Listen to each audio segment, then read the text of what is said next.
ಎಲ್ಲರಿಗೆ ನಮಸ್ತೆ. ಈ ದಿನ ಗುರುಪೂರ್ಣಿಮಾ, ಹಾಗಾಗಿ ಸಿಂಪಲಾಗಿ ರಾಯರದು ಮತ್ತು ಬಾಬಂದು ಪೂಜೆ ಮಾಡಿದ್ದೇನೆ ನೋಡಿ. ಗುರು ಬ್ರಹ್ಮ ಗುರು ವಿಷ್ಣು ಗುರುದೇವೋ ಮಹೇಶ್ವರ ಗುರು ಸಾಕ್ಷಾತ್ ಪರಬ್ರಹ್ಮ ತಸ್ಮೈ ಶ್ರೀ ಗುರುವೇ ನಮಃ.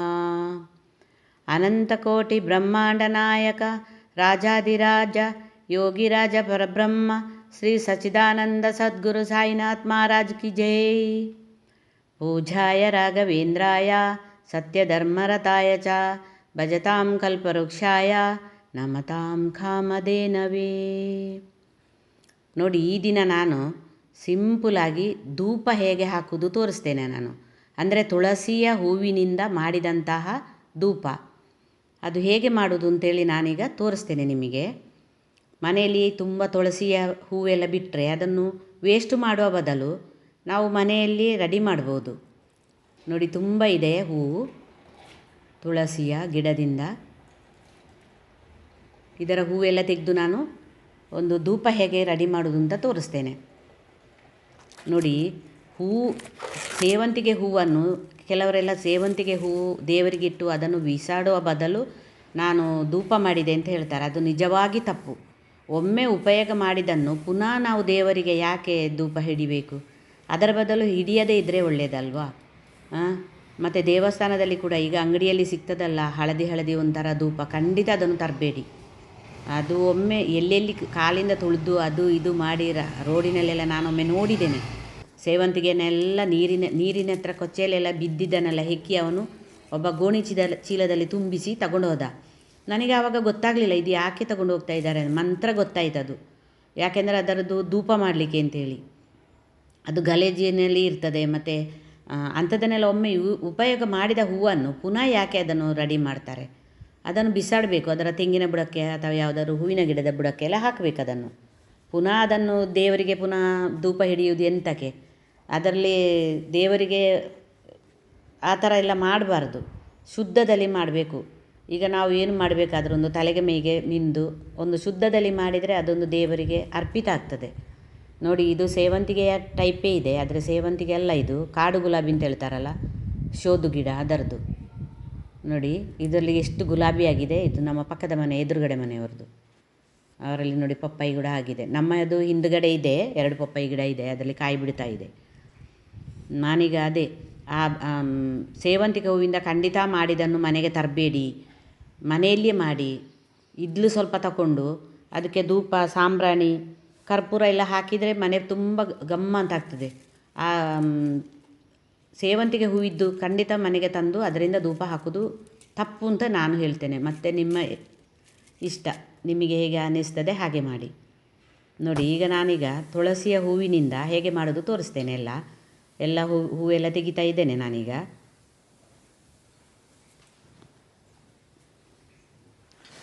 ಇದಕ್ಕೆ ತುಳಸಿ ನೋಡಿ ಇಷ್ಟು ಸಿಕ್ಕಿದೆ, ಇನ್ನೂ ಉಂಟು ಅಷ್ಟೇ ತೆಗೆಯೋದಾದರೆ.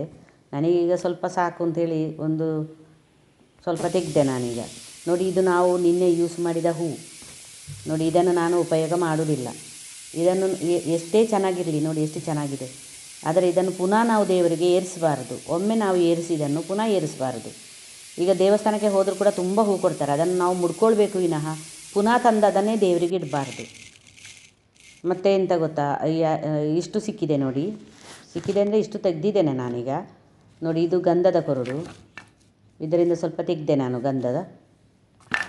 ಇದನ್ನೆಲ್ಲ ಸ್ವಲ್ಪ ಜಜ್ಜಿ ಮಿಕ್ಸಿ ಜಾರಿಗೆ ಹಾಕಬೇಕು ನೋಡಿ. ತುಪ್ಪ, ಕರ್ಪೂರ, ಇದು ಧೂಪ ಅಥವಾ ಸಾಂಬ್ರಾಣಿ ಹುಡಿ ಅಂತ ಹೇಳ್ತಾರೆ. ಇದು ಧೂಪ ನೋಡಿ, ಇದು ಧೂಪ. ಅದು ಸಾಂಬ್ರಾಣಿ ಹುಡಿ, ಆಗ ತೋರಿಸಿದ್ದು ನಾನು ನೋಡಿ. ಇದು ನಂತರ ಇದು ರೋಸ್ ವಾಟರ್ ನೋಡಿ.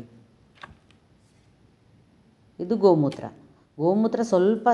ಸ್ವಲ್ಪ ಹಾಕಿದರೆ ಸಾಕು, ಶಾಸ್ತ್ರಕ್ಕೆ ತಕ್ಕ ನೋಡಿ. ಎಲ್ಲ ಪುಡಿ ಮಾಡ್ತಾ ಇದ್ದೇನೆ ನಾನು.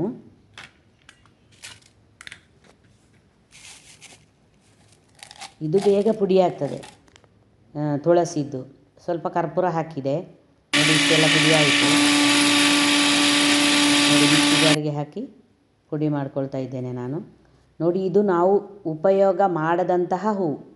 ನಾನು ಯೂಸ್ ಮಾಡಲಿಲ್ಲ ಆ ಹೂವು. ಅದು ತೊಳೆದು ಒಂದು 4 ಗುಲಾಬಿ, 4 ಸೇವಂತಿಗೆ ಹಾಕಿದ್ದೇನೆ. ಗಟ್ಟಿ ಇದ್ದರೆ ಈ ಥರ ಕಲ್ಲಿನಲ್ಲಿ ಜಜ್ಕೊಳ್ಬೇಕು, ಇಲ್ಲಂದರೆ ಮಿಕ್ಸಿ ಜಾರ್ಗೆ ಹೋಗ್ಬೋದು. ನೋಡಿ, ಇಷ್ಟೆಲ್ಲ ಆಯಿತು. ನೋಡಿ, ಇದು ಜಾವೇದ್ ಪುಡಿ ಅಂತೇಳಿ ಗ್ರಂಥಿ ಅಂಗಡಿಯಲ್ಲಿ ಸಿಗ್ತದೆ. ಇದು ಕೂಡ ಸ್ವಲ್ಪ ಹಾಕಬೇಕು, ತುಂಬ ಪರಿಮಳ.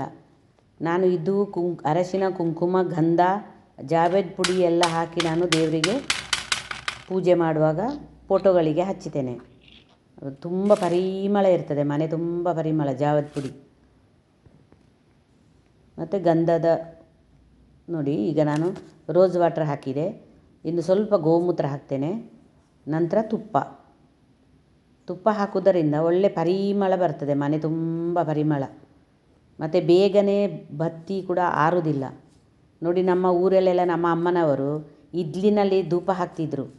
ಆವಾಗ ನೋಡಿ ತೆಂಗಿನ ಎಣ್ಣೆ ಹಾಕ್ತಾರೆ. ನೋಡಿ, ಗಂಧದ ಚಕ್ಕೆ ಹಾಕಿ ಮತ್ತು ಸಾಂಬ್ರಾಣಿ ಹಾಕಿ ಧೂಪ ಹಾಕುವಾಗ ಕರ್ಪೂರ ಕೂಡ ಹಾಕ್ತಾರೆ. ಕೆಲವರು ಊದುಬತ್ತಿ ಕೂಡ ಪುಡಿ ಮಾಡಿ ಹಾಕ್ತಾರೆ. ನೋಡಿ, ಈ ಥರ ಚೆನ್ನಾಗಿ ಕಲಿಸ್ಕೊಳ್ಬೇಕು. ಆವಾಗ ಅವರು ತೆಂಗಿನ ಎಣ್ಣೆ ಹಾಕ್ತಿದ್ರು ಅಮ್ಮನವರು. ಅದು ಫುಲ್ಲು ಹೊಗೆ ಅಂದರೆ ಹೊಗೆ, ಒಳ್ಳೆ ಪರಿಮಳ ಬರ್ತಾಯಿತ್ತು, ಮನೆ ತುಂಬ ಹಿಡಿತಿದ್ರು ಹಳ್ಳಿಯಲ್ಲೆಲ್ಲ. ನೋಡಿ, ತೆಂಗಿನ ಎಣ್ಣೆ ಹಾಕ್ತಿದ್ರು, ತುಪ್ಪ ಅಲ್ಲ. ಈಗ ನಾನು ತುಪ್ಪ ಹಾಕ್ತಾಯಿದ್ದೇನೆ. ಶುದ್ಧವಾದ ತೆಂಗಿನ ಎಣ್ಣೆ ಕೂಡ ಹಾಕಿಕೊಳ್ಬೋದು.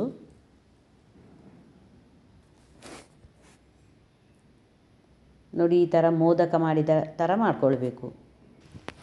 ಚೆನ್ನಾಗಿ ಕಲಸಿ. ನೋಡಿ, ಈ ಥರ ಮಾಡಿಟ್ಟಿದ್ದೇನೆ. ಇನ್ನೂ ಮಾಡಲಿಕ್ಕಿದೆ, ನಂತರ ಮಾಡ್ತೇನೆ, ತೋರಿಸ್ತೇನೆ. ನೋಡಿ, ಇದು ನಾವು ಸೈಕಲ್ ಬ್ರ್ಯಾಂಡ್ ಇದರದ್ದು ಬೇಕಾದ್ರೆ ನಾವು ತರ್ಬೋದು. ನೋಡಿ, ಇದು ಒಳ್ಳೆಯದಿದೆ. ನೋಡಿ, ಇದು ರೇಟ್ ಜಾಸ್ತಿ ಆದರೂ ಇದನ್ನು ತರ್ಬೋದು ನಾವು. ನೋಡಿ ಎಷ್ಟು ಚೆನ್ನಾಗಿದೆ. ಇದರ ಒಳಗೆ ಎಲ್ಲ ಫುಲ್ಲು ತುಂಬಿಸಿದ್ದಾರೆ. ನೋಡಿ, ಧೂಪ ಮತ್ತು ಸಾಂಬ್ರಾಣಿ ಹುಡಿ, ಗಂಧದ ಹುಡಿ ಎಲ್ಲ ತುಂಬಿಸಿದ್ದಾರೆ. ಇದನ್ನು ನಾವು ದಿನ ಹಚ್ಚಬಹುದು. ಅದಕ್ಕೆ ನೋಡಿ, ಈ ಥರ ಒಂದು ಕಲ್ಲು ಕೂಡ ಕೊಡ್ತಾರೆ. ಗಟ್ಟಿ ಇದೆ ಇದು ಕಲ್ಲು. ಕಲ್ಲಿನ ಮೇಲೆ ಹೀಗೆ ಹಚ್ಚಿ ಇಡುವುದು, ಏನೂ ಆಗುವುದಿಲ್ಲ. ನಾವು ಮಾತ್ರ ಕಬ್ಬಿಣದ ಒಂದು ಸಣ್ಣ ಬನ್ನಲೆ ಮಾಡಿದ್ದೇವೆ, ಅದರಲ್ಲೇ ಧೂಪ ಮನೆ ತುಂಬ ಹಿಡಿತೇವೆ ನಾವು. ಆ ಸೇವಂತಿಗೆ ಹೂವಿದ್ದು ಮಾತ್ರ ಖಂಡಿತ ತರಬೇಡಿ ಯಾರು. ನೋಡಿ, ಈ ಥರ ಮಾಡಿ ಹಚ್ಚಿಟ್ರೆ ಆಯಿತು. ನೋಡಿ, ಇದಕ್ಕೆ ಸ್ವಲ್ಪ ತೆಂಗಿನ ಗರಿ ಕೂಡ ಹಾಕಿದರೆ ಆಯಿತು. ಸ್ವಲ್ಪ ಮೇಲಿಂದ ಧೂಪ, ಸಾಂಬ್ರಾಣಿ ಹುಡಿ, ಕರ್ಪೂರ ಎಲ್ಲ ಹಾಕಿ ಮನೆ ತುಂಬ ಹಿಡಿದರೆ ಮನೆ ತುಂಬ ಘಮ್ಮ ಅನ್ನಿಸ್ತದೆ. ಇದನ್ನು ನಾನೀಗ ಒಣಗಲಿಕ್ಕೆ ಇಡ್ತೇನೆ. ಮಾತ್ರ ನೋಡಿ, ನಾನು ಇದು ಧೂಪದ ಹುಡಿ ಅಂತ ಹೇಳಿದೆ ಅಲ್ಲ, ಇದು ಹೇಗೆ ರೆಡಿ ಆಗ್ತದೆ ಅಂತ ಹೇಳ್ತೇನೆ ನಾನು. ಇದು ಮರದಿಂದ ಸಿಗೋದು. ಧೂಪದ ಮರ ಅಂತಲೇ ಇರ್ತದೆ ಕಾಡಿನಲ್ಲಿ, ದೊಡ್ಡ ದೊಡ್ಡ ಫಾರೆಸ್ಟ್ ಕಾಡಿನಲ್ಲಿ ಧೂಪದ ಮರಗಳು ಇರ್ತದೆ. ಅದಕ್ಕೆ ಎಲ್ಲರೂ ಹೋಗಿ ಸ್ವಲ್ಪ ಕತ್ತಿಯಲ್ಲಿ ಗಾಯ ಮಾಡಿ ಬರಬೇಕು. ಆವಾಗ ಈ ಥರ ಗಮ್ಮು ಸಿಗ್ತದೆ.